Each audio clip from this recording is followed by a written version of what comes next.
ಪ್ರತಿ ತಿಂಗಳು ಕೂಡ ಪುಷ್ಯ ನಕ್ಷತ್ರ ಬಂದೇ ಬರುತ್ತೆ. ಆದರೆ ಈ ಸಲ ವಿಶೇಷವಾಗಿ ಅದು ಗುರುವಾರ ಬಂದಿದೆ.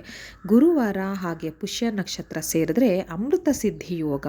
ನೀವು ಅಂದು ಕೈ ಹಾಕೋ ಕೆಲಸಗಳು ಎಲ್ಲ ಯಶಸ್ಸು ಕಾಣುತ್ತೆ. ಇದಂತೂ ಕಟ್ಟಿಟ್ಟ ಬುತ್ತಿ ಅಂತಲೇ ಹೇಳ್ಬೋದು.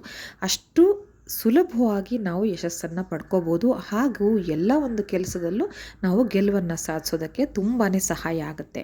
ಹಾಗೆ ಇದು ಯಾವ್ಯಾವ ರೀತಿಯಲ್ಲಿ ಈ ಒಂದು ಪುಷ್ಯ ಯೋಗ ನಮಗೆ ಸಹಾಯ ಆಗುತ್ತೆ ಅನ್ನೋದನ್ನು ನಾನು ಈ ವಿಡಿಯೋದಲ್ಲಿ ತಿಳಿಸ್ತಾ ಹೋಗ್ತೀನಿ. ಅದರಲ್ಲೂ ಗುರುವಾರ ಪುಷ್ಯ ಯೋಗ ಬಂದಿದೆ ಅಂತ ಹೇಳಿದ್ರೆ ಅದು ನಿಜಕ್ಕೂ ನಮ್ಮ ಅದೃಷ್ಟನೇ ಸರಿ. ಹಾಗೆ ಇದು ಎಲ್ಲ ಸಮಯದಲ್ಲೂ ಹೀಗೆ ನಮಗೆ ಹೊಂದಿಕೊಂಡು ಬರೋದಿಲ್ಲ. ಪುಷ್ಯ ನಕ್ಷತ್ರ ಬರುತ್ತೆ, ಬೇರೆ ಯಾವುದೋ ದಿನಗಳಲ್ಲಿ ನಮಗೆ ಸಿಗ್ತಾ ಇರುತ್ತೆ. ಆದರೆ ಈ ವರ್ಷ ಕೊನೆಯಾಗೋಕ್ಕೂ ಮುಂಚೆ ನಮಗೆ ಈ ಒಂದು ಗುರು ಪುಷ್ಯ ಯೋಗ ಸಿಕ್ಕಿದೆ. ಅಂದರೆ ಪುಷ್ಯ ನಕ್ಷತ್ರ ಗುರುವಾರಕ್ಕೆ ನಮಗೆ ಸಿಕ್ಕಿದೆ. ಇದು ನಿಜವಾಗ್ಲೂ ನಮ್ಮ ಅದೃಷ್ಟನೇ ಸರಿ.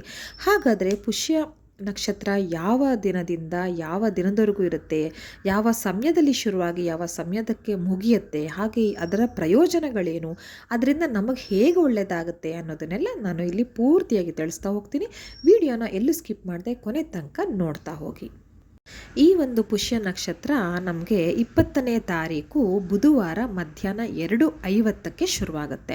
ಶುರುವಾಯಿತು ಅಂತ ಹೇಳಿದ್ರೆ ಮರುದಿನ ಅಂದರೆ 21ನೇ ತಾರೀಕು ನವೆಂಬರ್ ಗುರುವಾರ ಮಧ್ಯಾಹ್ನ 3:30 ಒಳಗಡೆ ಅದು ನಕ್ಷತ್ರ ಮುಗಿದು ಹೋಗುತ್ತೆ. ಆದರೆ ನಮಗೆ ಪುಷ್ಯ ನಕ್ಷತ್ರ ಗುರು ಪುಷ್ಯ ಯೋಗ ಅಂತ ಹೇಳಿದ್ರೆ ನಮಗೆ ಗುರುವಾರಕ್ಕೆ ಸಿಗುವಂಥದ್ದು. ಯಾಕಂದರೆ 20ನೇ ತಾರೀಕು ಬುಧವಾರ ಅದು ಶುರುವಾಗಿದ್ದರೂ ಕೂಡ ನಮಗೆ ಸೂರ್ಯೋದಯಕ್ಕೆ ಅಂದು ಸಿಕ್ಕಿರೋದಿಲ್ಲ. ಮಧ್ಯಾಹ್ನದ ಮೇಲೆ ಈ ಒಂದು ನಕ್ಷತ್ರ ಶುರುವಾಗಿರುತ್ತೆ. ಹಾಗಾಗಿ ಗುರುವಾರದ ದಿನ ಅಂದರೆ ನವೆಂಬರ್ 21ನೇ ತಾರೀಕು ಗುರುವಾರದ ಬೆಳಗ್ಗೆ ಸೂರ್ಯೋದಯಕ್ಕೆ ನಮಗೆ ಪುಷ್ಯ ನಕ್ಷತ್ರ ಇರುತ್ತೆ. ಹಾಗೆ ಅಂದಿನ ಮಧ್ಯಾಹ್ನ 3:30ವರೆಗೂ ನಮಗೆ ಪುಷ್ಯ ನಕ್ಷತ್ರ ಇರುತ್ತೆ. ಹಾಗಾಗಿ ನಾವು ಅಂದು ಗುರು ಪುಷ್ಯ ಯೋಗವನ್ನು ಆಚರಣೆ ಮಾಡಬೇಕು. ಈಗ ಅದರ ಆಚರಣೆಯ ಬಗ್ಗೆ ತಿಳ್ಕೊಳ್ಳೋಣ. ಹೇಗೆ ಇದನ್ನು ಆಚರಣೆ ಮಾಡಬೇಕು, ಈ ಒಂದು ಗುರು ಪುಷ್ಯ ಯೋಗವನ್ನು ಹೇಗೆ ನಮಗೆ ಒಳ್ಳೆಯದಾಗಿಸ್ಕೋಬೇಕು, ಹಾಗೆ ಆ ಒಂದು ದಿನ ಏನೆಲ್ಲ ಮಾಡಿದ್ರೆ ನಮಗೆ ತುಂಬ ಒಳ್ಳೆಯದಾಗುತ್ತೆ, ಹಾಗೆ ಏನೆಲ್ಲ ಒಂದು ವಸ್ತುಗಳನ್ನ ಖರೀದಿ ಮಾಡಿದ್ರೆ ಒಳ್ಳೆಯದಾಗುತ್ತೆ, ಪೂರ್ತಿ ವಿವರವನ್ನು ನಾನೀಗ ಒಂದಾಗಿ ಒಂದು ತಿಳಿಸ್ತಾ ಹೋಗ್ತೀನಿ. ಇನ್ನು ಗುರು ಪುಷ್ಯ ಯೋಗ ನಮ್ಮ ಅದೃಷ್ಟಕ್ಕೆ ಎಲ್ಲ ಸಮಯ ಸಿಕ್ಕೋದಿಲ್ಲ. ಈ ಸತಿ ನಮಗೆ ಸಿಕ್ಕಿದೆ, ಅದರಲ್ಲೂ ವರ್ಷ ಮುಗಿಯೋದ್ರ ಒಳಗಡೆನೆ ಸಿಕ್ಕಿದೆ ಅಂದರೆ ನಿಜವಾಗ್ಲೂ ನಮ್ಮ ಅದೃಷ್ಟನೇ ಸರಿ. ಇನ್ನು ನಾಳೆ ಗುರುವಾರ ಅಂತ ಅಂದರೆ 21ನೇ ತಾರೀಕು ನವೆಂಬರ್ 21ನೇ ತಾರೀಕು ನೀವು ಗುರುಗಳು ಇರುವಂತಹ ಸ್ಥಳಕ್ಕೆ ಹೋಗಿ ಭೇಟಿ ಕೊಟ್ಟು ಗುರುಗಳ ದರ್ಶನವನ್ನು ಮಾಡ್ಕೊಂಡು ಬರ್ಬೋದು. ಉದಾಹರಣೆಗೆ ನಿಮ್ಮ ಕುಟುಂಬಕ್ಕೆ ಅಂತ ಕೆಲವರು ಗುರುಗಳು ಅಂತ ಇರ್ತಾರೆ, ಅವ್ರವ್ರ ಮಠಗಳು ಅಂತ ಇರುತ್ತೆ. ಅಲ್ಲಿ ಹೋಗಿ ನೀವು ಭೇಟಿ ಮಾಡಿ ಅವರ ದರ್ಶನವನ್ನು ಮಾಡಿ ಆಶೀರ್ವಾದವನ್ನು ತೊಗೊಂಡು ಬರೋದು ತುಂಬಾ ಒಳ್ಳೆಯದಾಗುತ್ತೆ. ವರ್ಷಕ್ಕೆ ಪೂರ್ತಿ ಆಗೋಷ್ಟು ನಮಗೆ ಆಶೀರ್ವಾದ ಸಿಗೋಷ್ಟು ಫಲಗಳಿರುತ್ತೆ. ಅಕಸ್ಮಾತ್ ನಿಮಗೆ ಆಗಲಿಲ್ಲ, ಬೇರೆ ಬೇರೆ ಊರುಗಳಲ್ಲಿರುತ್ತೆ ದೂರದಲ್ಲಿ ಅಂದರೆ ನಿಮ್ಮ ಮನೆಯ ಸುತ್ತಮುತ್ತ ಮಠಗಳಿರುತ್ತೆ. ರಾಘವೇಂದ್ರ ಸ್ವಾಮಿ ಮಠ ಆಗಿರ್ಬೋದು ಅಥವಾ ಸಾಯಿಬಾಬಾ ಮಠ ದೇವಸ್ಥಾನ ಮಂದಿರ ಆಗಿರ್ಬೋದು. ಈ ರೀತಿ ಗುರುಗಳು ಎಲ್ಲಿ ಇರ್ತಾರೆ, ಯಾವ ದೇವಸ್ಥಾನ ಅಥವಾ ಮಂದಿರಗಳಲ್ಲಿ ಇರುತ್ತೆ, ಅಲ್ಲಿ ಹೋಗಿ ನೀವು ಭೇಟಿ ಕೊಟ್ಟು ನೀವು ಅಲ್ಲಿ ಅದನ್ನು ದರ್ಶನವನ್ನು ಮಾಡಿಕೊಂಡು ಆಶೀರ್ವಾದವನ್ನು ತಗೊಂಡು ಬರೋದು ತುಂಬಾ ಒಳ್ಳೆಯದು. ಹಾಗೆ ನೀವು ಅಲ್ಲಿಗೆ ಹೋಗುವಾಗ ಎಳನೀರನ್ನು ತಗೊಂಡು ಹೋಗಬೇಕಾಗುತ್ತೆ. ಈಗ ಬೇರೆ ದೇವಸ್ಥಾನಗಳಿಗೆ ಹೋಗುವಾಗ ನಾವು ಹಣ್ಣು ಕಾಯಿ ಹೂಗಳು ಈ ರೀತಿ ತಗೊಂಡು ಹೋಗ್ತೀವಲ್ವ. ಹಾಗೆ ನೀವು ಮಠಗಳಿಗೆ ಭೇಟಿ ನೀಡುವಾಗ, ಅದರಲ್ಲೂ ವಿಶೇಷವಾಗಿ ನಾಳೆ ನೀವು ಮಠಗಳಿಗೆ ಗುರುಗಳನ್ನು ನೋಡೋದಕ್ಕೆ ಎಲ್ಲ ಹೋಗಿದಾಗ ನೀವು ಎಳನೀರನ್ನು ತಗೊಂಡೋಗಿ ತುಂಬಾ ಒಳ್ಳೆಯದಾಗುತ್ತೆ. ಹಾಗೆ ಹೂಗಳನ್ನು ಕೂಡ ತಗೊಂಡೋಗಿ, ಅದು ಕೂಡ ತುಂಬ ಒಳ್ಳೆಯದಾಗುತ್ತೆ. ಒಟ್ಟಿನಲ್ಲಿ ನಾಳೆ ನೀವು ಯಾವುದಾದ್ರು ಗುರುಗಳ ದರ್ಶನ ಮಾಡೋದ್ರಿಂದ ನಿಮಗೆ ತುಂಬಾ ಅನುಕೂಲ ಆಗುತ್ತೆ. ಅದು ವರ್ಷ ಪೂರ್ತಿ ಹಾಗೇ ಇರುತ್ತೆ. ಇನ್ನು ಹೊಸದಾಗಿ ಅಕ್ಷರಾಭ್ಯಾಸ ಮಾಡಿಸ್ಬೇಕು ಅಂತಿರ್ತಿರಲ್ಲ ನಿಮ್ಮ ಮಕ್ಕಳಿಗೆ ಅಥವಾ ನಿಮ್ಮ ಕುಟುಂಬದವ್ರು ಯಾವುದೇ ಮಕ್ಕಳಿಗಾಗಿರಲಿ, ಅದನ್ನು ಕೂಡ ನಾಳೆ ಶುರು ಮಾಡೋದ್ರಿಂದ ಅಂದರೆ 21ನೇ ತಾರೀಕು ನವೆಂಬರ್ ಗುರುವಾರದ ದಿನದಿಂದ ಶುರು ಮಾಡಿದ್ರೆ ತುಂಬಾ ಒಳ್ಳೆಯದು. ಅದು 3:15 ಒಳಗಡೆ ನೀವು ಅದನ್ನು ಮುಗಿಸಿರ್ಬೇಕಾಗತ್ತೆ. ಹಾಗೆ ಹೊಸದಾಗಿ ಹೊಲ ಉಳುವಂಥವ್ರು ಅಥವಾ ಹೊಸದಾಗಿ ಏನಾದ್ರು ಸಂಗೀತ ಕಲಿಯುವಂಥವ್ರು, ಯಾವುದಾದ್ರು ಒಂದು ಹೊಸ ರೀತಿ ವಿದ್ಯೆನ ಕಲಿಯುವಂಥವ್ರು, ಹೊಸದಾಗಿ ಶುರು ಮಾಡುವಂಥವ್ರು, ಇವೆಲ್ಲ ಕೆಲಸಗಳಿಗೆ ತುಂಬಾ ಒಳ್ಳೆಯ ಮುಹೂರ್ತ ಇದೆ 21ನೇ ತಾರೀಕು. ಗುರು ಪುಷ್ಯ ಯೋಗ ಅಂತ ಹೇಳಿದ್ರೇ ಆ ರೀತಿ. ಹಾಗೆ ನೀವು ಅಂದಿನ ದಿನ ಮನೆಗೆ ನೀವು ಚಿನ್ನವನ್ನು ತಗೊಂಡು ಬನ್ನಿ ಸಾಧ್ಯ ಆದರೆ. 1 ಗ್ರಾಮ್ ಅಷ್ಟಾದರೂ ಚಿನ್ನವನ್ನು ತಗೊಂಬರೋದ್ರಿಂದ ತುಂಬ ಒಳ್ಳೆಯದಾಗತ್ತೆ. ಹಾಗೆ ನಿಮ್ಮ ಜಾತಕದಲ್ಲಿ ಏನಾದರೂ ಗುರು ಬಲಹೀನನಾಗಿದ್ದಾನೆ ಅಂತ ಹೇಳಿದ್ರೆ ಅದು ಕೂಡ ತುಂಬ ಸ್ಟ್ರಾಂಗ್ ಆಗುತ್ತೆ. ಈಗ ನೀವು ಜಾತಕ ತೋರ್ಸೋಕೆ ಹೋದಾಗ ಗುರು ಬಲ ಇಲ್ಲ, ಗುರು ಬಲಹೀನ ಆಗಿದ್ದಾನೆ ಅಂತ ಹೇಳ್ತಾರೆ ಅಲ್ವಾ.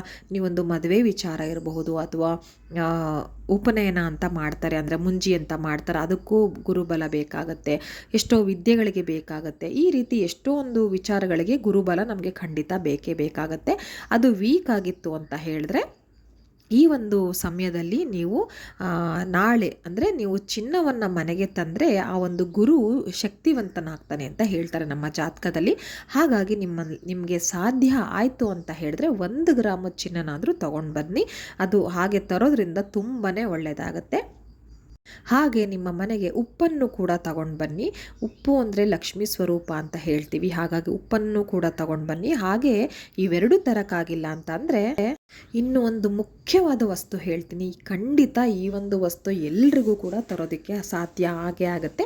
ಅದೇನು ಅಂತ ಹೇಳಿದ್ರೆ ಕಡಲೆಕಾಳನ್ನು ಖಂಡಿತ ತಂದು ನಾಳೆ ದೇವರಿಗೆ ನೈವೇದ್ಯಕ್ಕೆ ಇಡಿ, ಅಥವಾ ನೀವು ಅಡುಗೆ ಮನೆಯಲ್ಲಿ ಉಪಯೋಗಿಸ್ಕೊಳ್ಳೋದಕ್ಕೆ ತಂದಿಟ್ಕೊಳ್ಳಿ, ಏನೂ ತೊಂದರೆ ಇಲ್ಲ. ಗುರು ಅಂತ ಹೇಳಿದ್ರೆ ಅದರ ಒಂದು ಎಲ್ಲ ಒಂದು ಗ್ರಹಗಳಿಗೂ ಅದರದ್ದೇ ಆದ ಒಂದು ಏನಂತೀವಿ ಪದಾರ್ಥಗಳು ಇರುತ್ತೆ.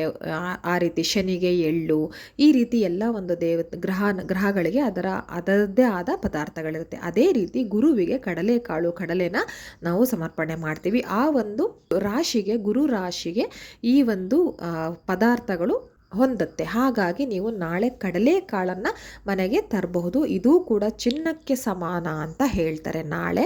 ಹಾಗಾಗಿ ನಿಮಗೆ ಚಿನ್ನ ತರಕ್ಕಾಗಿಲ್ಲ ಅಂತ ಹೇಳಿದ್ರೆ ಖಂಡಿತ ಇದನ್ನು ಮರೀದೆ ತಗೊಂಡು ಬನ್ನಿ. ಹಾಗೆ ನೀವೇನಾದರೂ ಆಸ್ತಿ ಪತ್ರದ ವ್ಯವಹಾರ ಮಾಡ್ತೀರಾ ನಾಳೆ ಅಂತ ಹೇಳಿದರೆ ಅದು ಕೂಡ ತುಂಬಾ ಒಳ್ಳೆಯದು. ಅಥವಾ ಯಾವುದಾದ್ರು ಸೈಟನ್ನು ಖರೀದಿ ಮಾಡ್ತೀರಾ ಅಂತ ಹೇಳಿದ್ರೆ, ಯಾವುದಾದ್ರು ಜಮೀನನ್ನು ಖರೀದಿ ಮಾಡ್ತೀರಾ ಅಂತ ಹೇಳಿದ್ರೆ, ಅಥವಾ ಡೈರೆಕ್ಟಾಗಿ ಕಟ್ಟಿರೋಂತಹ ಮನೆಯೇ ನೀವು ಪರ್ಚೇಸ್ ಮಾಡ್ತೀರಾ ಅಂತ ಹೇಳಿದ್ರೆ, ಅಥವಾ ಯಾವ್ದಾದ್ರು ಬಿಲ್ಡಿಂಗ್ಗಳನ್ನು ನೀವು ಪರ್ಚೇಸ್ ಮಾಡ್ತೀರಾ ಅಂತ ಹೇಳಿದ್ರೆ, ಇದೆಲ್ಲದಕ್ಕೂ ತುಂಬಾ ಒಳ್ಳೆಯದು. ಯಾಕಂದರೆ ಗುರು ಪುಷ್ಯ ಯೋಗ ಅಂತ ಹೇಳಿದ್ರೇ ಅಮೃತ ಸಿದ್ಧಿ ಯೋಗ ಅಂತ ಹೇಳ್ತಾರೆ. ಕೈ ಹಾಕಿದ್ದೆಲ್ಲವೂ ಅದು ನಿಮಗೆ ಒಳ್ಳೆಯದಾಗುತ್ತೆ. ಅಮೃತ ಅಂತ ಹೇಳ್ತಾರೆ. ಅಮೃತ ಅಂದರೆ ವಿಷದ ವಿರುದ್ಧ ಪದ, ನಿಮಗೆಲ್ರಿಗೂ ಗೊತ್ತಿರುತ್ತೆ. ಅಂದರೆ ಎಲ್ಲವೂ ಒಳ್ಳೆಯದಾಗತ್ತೆ, ಹೆಚ್ಚುತ್ತೆ, ಸಮೃದ್ಧಿ ಆಗುತ್ತೆ ಅಂತ ಇದರ ಅರ್ಥ. ಹಾಗಾಗಿ ನೀವು ನಾಳೆ ಮನೆಗೆ ಚಿನ್ನವನ್ನು ತಗೊಂಡು ಬನ್ನಿ, ಇಲ್ಲಾಂದರೆ ಉಪ್ಪನ್ನು ಖಂಡಿತ ತಗೊಂಡು ಬನ್ನಿ, ಕಡಲೆಕಾಳನ್ನು ಕೂಡ ತಗೊಂಡು ಬನ್ನಿ. ಹಾಗೆ ನಾ ಹೇಳ್ದಂಗೆ ಸೈಟ್ ವ್ಯವಹಾರಗಳಿದ್ದರೆ ಅದನ್ನು ಖಂಡಿತ ನಾಳೆ ಮಾಡೋದಕ್ಕೆ ನೀವು ಫಿಕ್ಸ್ ಮಾಡಿ ಇಟ್ಕೊಳ್ಳಿ. ಹಾಗೆ ಮಕ್ಕಳ ವಿದ್ಯಾಭ್ಯಾಸ ಆಗಿರ್ಬೋದು, ಅಥವಾ ಸಂಗೀತ ಅಭ್ಯಾಸ ಆಗಿರಬಹುದು, ಅಥವಾ ಹೊಸದಾಗಿ ಏನಾದರೂ ಕಲಿತಾ ಇದ್ದಾರೆ ಅಂತ ಹೇಳಿದ್ರೆ ಅದಕ್ಕೆ ನೀವು ಮಕ್ಕಳನ್ನು ಸೇರಿಸೋದಾಗಿರ್ಬೋದು, ಅಥವಾ ಮಕ್ಕಳು ಬಯಸೋ ಒಳ್ಳೆಯ ವಸ್ತುಗಳನ್ನು ನಾಳೆ ಅವರಿಗೆ ಕೊಡಿಸೋದಾಗಿರ್ಬೋದು, ಎಲ್ಲವೂ ಅಮೃತ ಸಿದ್ಧಿಯೋಗದಲ್ಲೇ ಬರುತ್ತೆ. ಹಾಗಾಗಿ ನೀವು ಖಂಡಿತವಾಗಿ ಈ ಒಂದು ಗುರುಪುಷ್ಯ ಯೋಗದ ಒಳ್ಳೆಯ ಫಲಗಳನ್ನು ಪಡೆದುಕೊಳ್ಳಿ. ಈ ರೀತಿಯೆಲ್ಲ ಮಾಡಿ. ನಾಳೆ ಬೆಳಗ್ಗೆ ಬೇಗ ಎದ್ದು, ಅಂದರೆ ಗುರುವಾರ 21ನೇ ತಾರೀಕು ನವೆಂಬರ್, ಬೆಳಗ್ಗೆ ಬೇಗ ಎದ್ದು ಮನೆಯಲ್ಲಿ ಎಲ್ಲ ರೀತಿಯ ಪೂಜೆಗಳನ್ನು ಮುಗಿಸಿ, ನೀವು ದಿನನಿತ್ಯ ಏನು ಪೂಜೆ ಮಾಡ್ತೀರಾ ಅದನ್ನೆಲ್ಲವನ್ನು ಮಾಡಿ, ಆನಂತರ ನಾ ಹೇಳ್ದಂಗೆ ಕಡಲೆಕಾಳು ಏನಿರುತ್ತೆ ಅದನ್ನು ತಂದಿಟ್ಕೊಂಡು ಅದನ್ನು ಕೂಡ ಪೂಜೆಗೆ ಬಳಸಿ. ನಿಮ್ಗೆ ಅಕಸ್ಮಾತ್ ಅಷ್ಟು ಬೇಗ ನಿಮಗೆ ತೊಗೊಂಡು ಬರೋದಕ್ಕೆ ಆಗಲ್ಲ ಅಂತ ಹೇಳಿದ್ರೆ, ಪೂಜೆ ಎಲ್ಲ ಆದ ನಂತರ ಆಮೇಲೆ ನೀವು ಕಡಲೆಕಾಳನ್ನು ತಂದು ಅದನ್ನು ದೇವ್ರ ಮುಂದಿಟ್ಟು ಕೈ ಮುಗಿರಿ. ಆ ನಂತರ ನೀವು ಅಡುಗೆಗೆ ಅದನ್ನು ಬಳಸ್ಕೊಳ್ಬೋದು. ಅಥವಾ ಒಟ್ಟಿನಲ್ಲಿ ಮನೆಗೆ ಆ ದಿನ ಅಂದರೆ ಗುರುಪುಷ್ಯ ಯೋಗದ ದಿನ ಈ ಒಂದು ಪದಾರ್ಥಗಳು ಮನೆಗೆ ಬಂದರೆ ತುಂಬಾ ಶುಭದಾಯಕ ಅಂತ ಹೇಳಲಾಗುತ್ತೆ. ಹಾಗೆ ನೀವು ನಾಳೆ ವಾಹನ ಖರೀದಿಗಳನ್ನು ಮಾಡ್ಬೋದು, ಹೊಸ ಬಟ್ಟೆಗಳನ್ನು ಖರೀದಿ ಮಾಡ್ಬೋದು. ನೋಡಿ, ನಾಳೆ ಅಮೃತ ಸಿದ್ಧಿ ಯೋಗ ಇದೆ. ಹಾಗಾಗಿ ತುಂಬಾ ಒಳ್ಳೆಯದಾಗುತ್ತೆ.